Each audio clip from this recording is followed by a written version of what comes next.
literally is they paid to rape her. Those are blunt words about a stinging crime. Good evening. Thanks for joining us tonight at 10 o'clock. Human trafficking robbed a local woman of her dignity.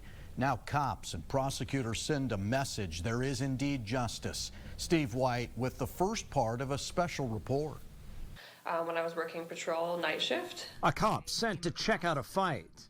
Call for service that was for a disturbance. She could have hauled someone to jail and been done with it. But Kayla Larkins had a gnawing feeling. Things weren't right. And eventually led us to a huge criminal enterprise.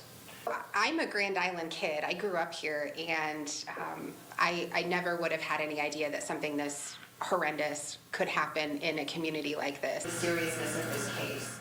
Prosecutor Sarah Henricks worked with police on an investigation nearly 4 years long, leading them to Muhammad Guri, a man now guilty of human trafficking.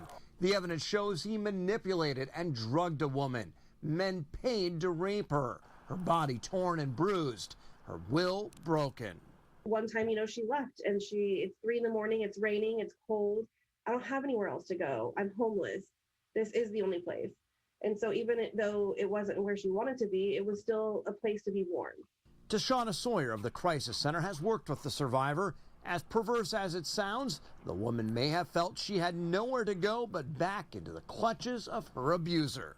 In particular, she loved kids. Kids were her world. And so anytime there was anything to do with kids, she was always going to go. She was going to go babysit, like you said, or go watch the kids so the parent could go do whatever. And so they used kids a lot with her kids, other people's kids.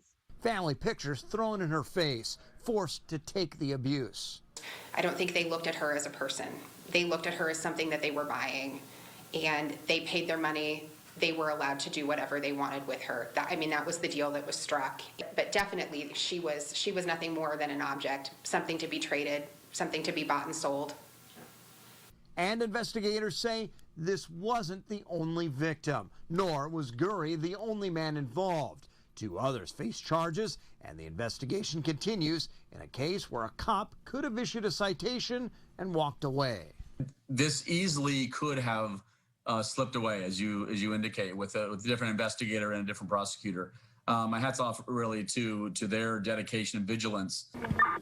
One night's work uncovered pain that will last a lifetime, and the officer who persisted tells other survivors she will fight for them. And that we can be the voice for them. There's definitely are going to be other survivors out there. Reporting, I'm Steve White.